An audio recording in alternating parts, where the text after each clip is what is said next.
नमस्कार, आप देख रहे हैं एमएस न्यूज। मेरे सामने मौजूद है पहली बार एमएस न्यूज के प्लेटफॉर्म पे और मेरे सामने मौजूद है विधान पार्षद बंशीधर ब्रजवासी, जो अभी हाल के दिनों जो चुनाव संपन्न हुआ है विधान पार्षद का, ये काफ़ी चर्चित चेहरा थे और 20 के धारों में से जिस तरह निकल के आए हैं, कई दिग्गजों को पछाड़ते हुए इस मकाम तक पहुँचे हैं। आइए जानते हैं कि आखिर जिस मुद्दे पर जिस मिशन को लेकर ये चुनाव जीते हैं और उन समस्या पे भी इनसे हम बात करेंगे। इनका एक और दुख और पीड़ा है, वो है शिक्षकों का दुख पीड़ा। शिक्षक के लिए क्या या आगे की इनका प्लानिंग क्या है, जो इनके साथ समय बचे हैं जो है उनमें क्या करना चाहते हैं। इनके पीछे कई जिम्मेदारियां हैं, शिवहर, सीतामढ़ी और मुजफ्फरपुर, वैशाली, इन सभी जिलों के विधान पार्षद है। यहाँ की जो मुख्य समस्या है वो है युवाओं की बेरोजगारी। उस मुद्दे पर इनका कितना पहल अब तक हुआ है जीतने के बाद, और आगे इनकी क्या प्लानिंग है, सरकार तक क्या इनका योजना को लेकर कितना पहल करते हैं, उन सभी चर्चा मौजूद है। पहली बार एमएस न्यूज़ के माध्यम से आपके सामने रूबरू करा रहे हैं विधान पार्षद बंशीधर ब्रजवासी को। पहले मीडिया में स्वागत है सर आपका। Thank you. जिस तरह आपका इतिहासी जीत रहा और जिस मुद्दे को लेकर आप चुनावी मैदान में थे कि एक शिक्षकों की पीड़ा हो या फिर जो युवा है जो पढ़ लिख कर कहीं ना कहीं अपने बेरोजगार बैठे हैं, उनके रोजगारी के लिए आपने कही, और उसके जो समस्याएं आपकी जो अधिकार क्षेत्र में आता है मुजफ्फरपुर, वैशाली, शिवहर और सीतामढ़ी। शिवहर से भी काफ़ी आपका लगाव है, काफ़ी प्यार मिला है। इन सभी पहलू पर कुछ कहना चाहेंगे आप? हम डे 1 से, जब से हमने होश संभाला, तब से छात्रों, युवाओं, शिक्षकों की लड़ाई हम लड़ते रहे। और सदन में जब मैं पहली बार गया, भाई बजट सत्र मेरा पहला अवसर था सदन में बोलने के लिए, तो वहाँ आपने देखा होगा कि पहली बार सदन के पटल पर हमने एक संकल्प लाया था स्नातक रोजगार गारंटी योजना लागू करने के लिए। यह मुद्दा पहली बार सदन के अंदर किसी सदस्य के द्वारा लाया गया था। हमने सरकार से यह बात कही कि जो अनस्किल्ड है, एक मजदूर है, अपढ़ है, अशिक्षित है, बेहुनर है, ऐसा व्यक्ति भी जो केवल मजदूरी का काम कर रहा हो, उसके लिए हमारे देश की सरकार रोज़गार गारंटी योजना लाई है कि हम उनके लिए भी साल में न्यूनतम 100 दिनों के रोज़गार की हम गारंटी देंगे।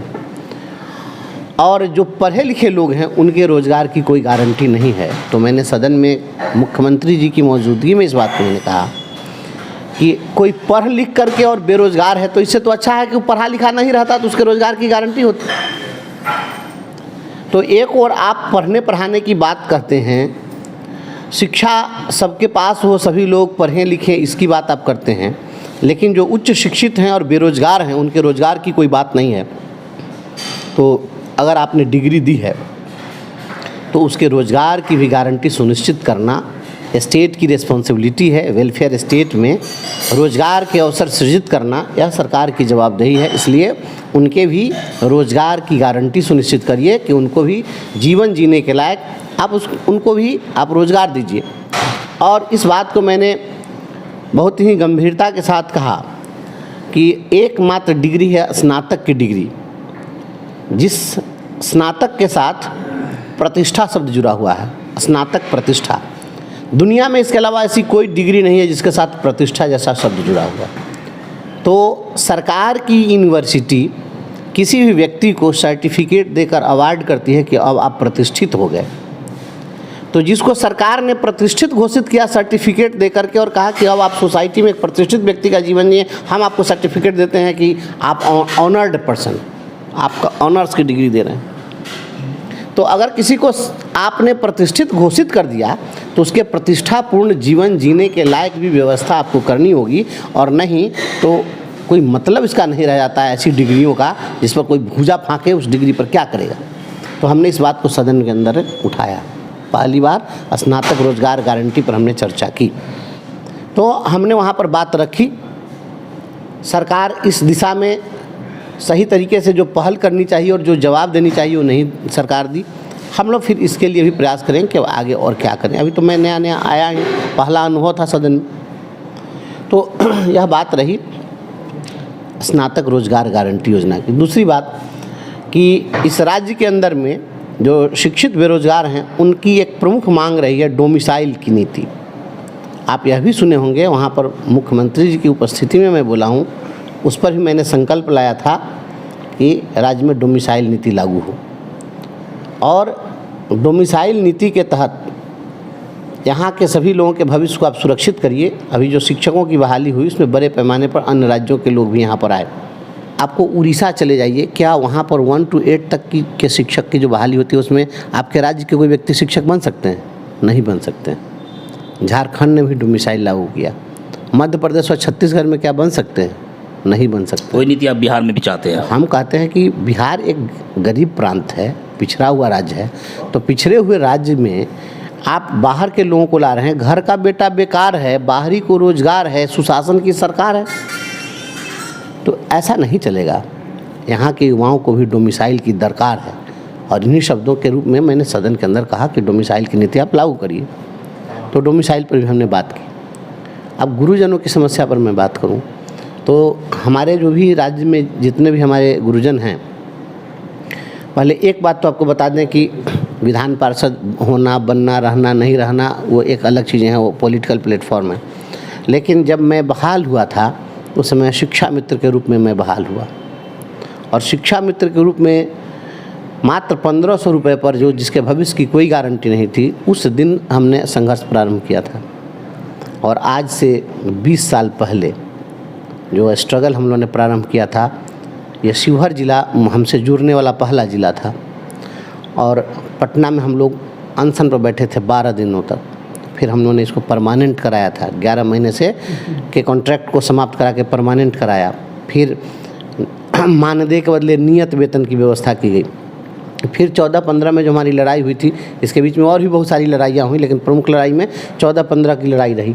उसमें हम लोगों ने जो संघर्ष किया तो हम लोगों ने वेतनमान दिलवाया। वो वेतनमान जो आज मिल रहा शिक्षकों को, मेरे हाथ से ड्राफ्ट किया हुआ वेतनमान, और वेतनमान दिलवाया। और हम लोगों ने संकल्प लिया था कि राज्य में नियोजन की नीति और जो नियोजनवाद का कलंक है इसको समाप्त कराना है। तो आज अपने खून पसीना के बदौलत गुरुजनों ने संघर्ष करके और नियोजनवाद की नीति को समाप्त करा दिया। तब आज विद्यालय अध्यापक और फुल फ्लेज वेतनमान पर जो आज बीपीएससी से बहाली हो रही है, अगर हम लोग लड़ाई नहीं लड़े हुए होते तो वही व्यवस्था रहती। तो फिर उस लड़ाई में आपने बलिदान भी दिया है, आपको कहने की नौकरी से भी आपको हटाया गया है। आप देख रहे हैं लगातार हम तो शिक्षकों के सम्मान के लिए लड़ते लड़ते हम हंसते हंसते अपनी नौकरी गंवा दिए। मेरे ऊपर FIR दर्ज कर दिया गया। मैं तो कभी चुनाव लड़ने के लिए सोचता भी नहीं था।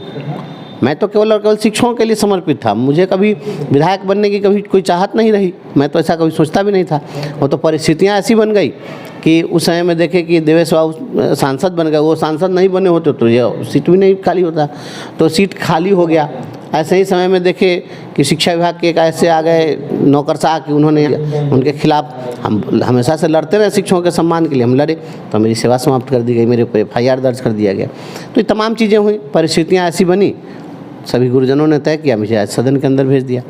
तो गुरुजनों के लिए जो हमारी लड़ाई रही है उसमें बाद में तो आप तो लोग फुल फ्लेज वेतनमान पर आ ही रहे हैं। हालांकि वो भी जो वेतनमान मिला वो एक आर्टिफिशियल वेतनमान है, वो भी उनका वास्तविक वेतनमान नहीं है। हम उनके भी लिए भी लड़ेंगे, समान काम समान वेतन की भी लड़ाई हम लड़ेंगे। लेकिन पूर्व से जो लोग कार्यरत हैं, इन लोगों की 3 मांग रही है प्रमुख रूप से। अगर ये तीनों काम हो जाए तो मैं समझता हूँ कि संघर्ष जो है वह लगभग और सफलता को प्राप्त कर लेगा। उसमें है कि आप हमें सर्विस कंटिन्यूटी दे दीजिए। जो परीक्षा लेकर के जो नियोजित शिक्षक सक्षमता परीक्षा दिए और विशिष्ट शिक्षक बने, तो इनका है कि हम पूर्व में जो सेवा किए हैं उस सेवा को कंटिन्यू करिए, सर्विस कंटिन्यूटी दीजिए। दूसरा था कि हम लोगों ने इस चीज़ के लिए विरोध किया था उस समय कि सक्षमता परीक्षा हम नहीं देंगे, क्योंकि उन्होंने कहा कि परीक्षा लेंगे, जब पास करेंगे तो आप विशिष्ट शिक्षक बनेंगे, और विशिष्ट शिक्षकों से 3 जिलों का हम विकल्प लेंगे और इन लोगों को 3 जिले के परिभ्रमण योजना पर भेजेंगे, जहाँ मन होगा वहाँ भेज देंगे। तो कोई भी व्यक्ति सुख शांति के लिए नौकरी करता है। Ultimate purpose of life is to be happy and to remain happy. जीवन का अंतिम उद्देश्य सुख शांतिपूर्वक जीवन जीना होता है, और अपने जीवन को में खलल डाल करके, अपने सुख शांति में आग लगा करके कोई व्यक्ति नौकरी करना स्वीकार नहीं करता। हमने कहा कि हम अपने घर में तो आप हमको भेज दीजिएगा यहाँ से बांका, तो हम क्या करेंगे जाकर।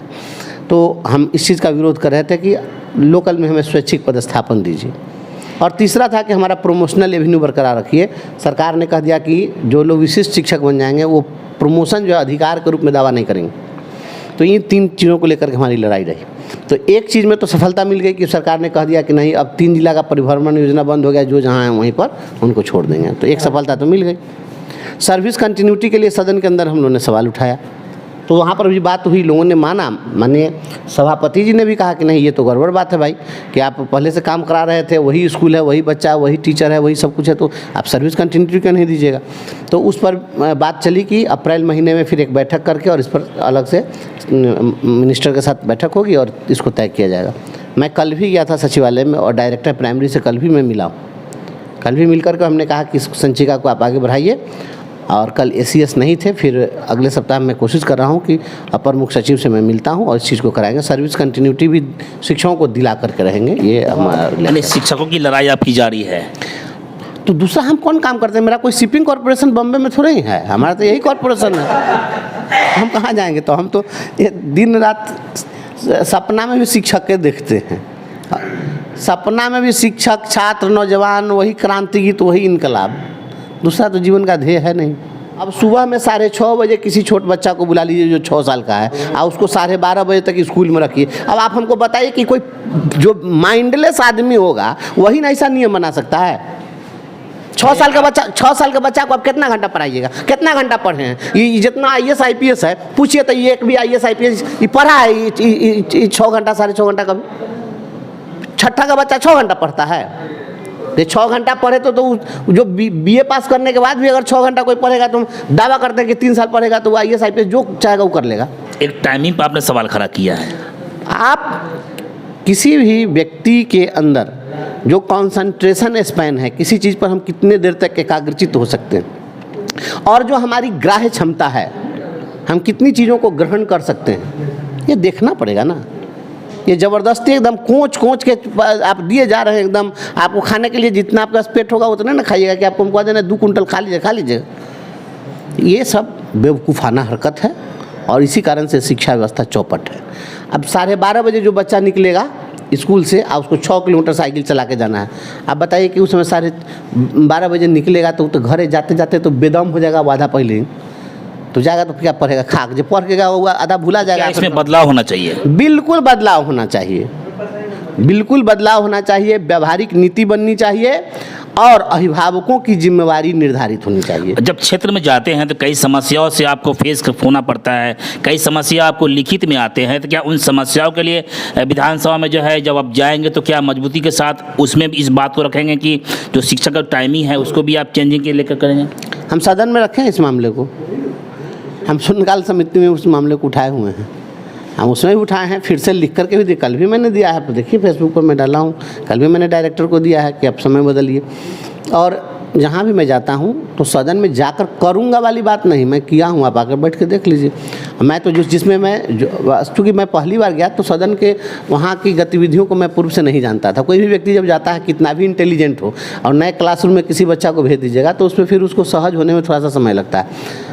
सहज हो चाहे नहीं हो, कम से कम वहाँ जाने के बाद ना रूटीन मालूम हुआ कि किस घंटी में कौन पढ़ाई होती है। एक सवाल आपसे मैं पूछ जाऊंगा अभी रोक के बीच में ही। जिस समय आप चुनाव लड़ रहे थे और जिस समय आपको जीत दर्ज हो गई थी, लोग आपको सुनने के लिए, आपको देखने के लिए एक बेचैन थे कि लगे आगे जो कोई शख्स है बंसीधर जो वो जीत के आया, कि वो किस तरह की, जिस तरह आप शिक्षा को लेकर, शिक्षक के लेकर विशेषकर आपकी जो मजबूती क्रांतिकारी लड़ाई थी, उस लड़ाई का आपको श्रेय मिला है, यहाँ तक पहुँचे हैं। तो क्या लगता है कि उनको देखने के लोग बड़ी बेचैन थे? जब पहली बार आप सदन में आप इस बात को अपने मजबूती से उठाए हैं जो अभी आप बताए हैं, तो लोग लगे कह रहे कि हमारा कोई जो नेता है वाकई में जो क्रांतिकारी है, जो अपने पद को त्याग कर हमारे हक की लड़ाई कर रहा है। कुछ कहना चाहेगा उन शिक्षकों के लिए जो आपसे अभी भी कई काम को लेकर आस लगाए हुए हैं, कई बदलाव को लेकर, कुछ कहना चाहेंगे आप? ऐसा है कि मैं कल विधान पार्षद नहीं था तब, या मैं आज अपने पद पर हूँ तब, न मेरी कोई कार्यशैली बदली है, न मेरी कोई दिनचर्या बदली है,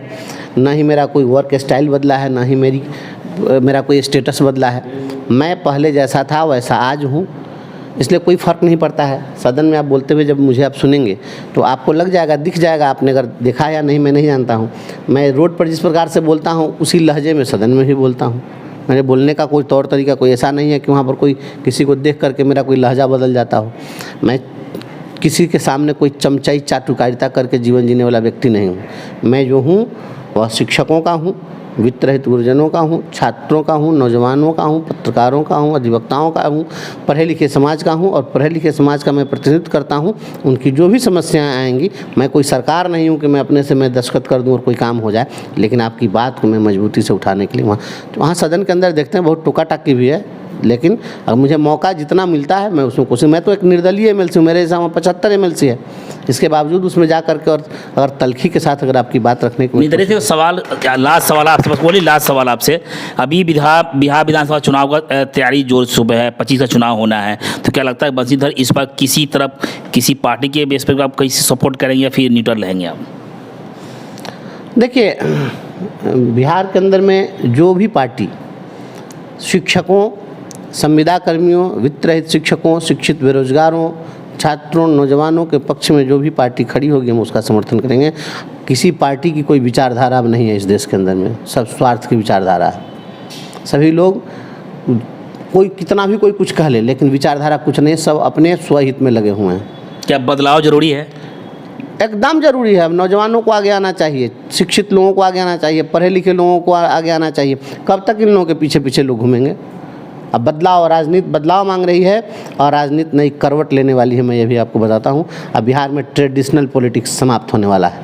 आने वाले समय में आप हमारे इस वाक्य को, सेंटेंस को, मेरे स्टेटमेंट को आप रिकॉर्ड करके रखिएगा। मैं कह रहा हूँ बिहार में जो भी यहाँ पर राजनीतिक दल हैं, अब ये सभी रिजेक्टेड हैं, मजबूरी में कोई किसी के साथ है।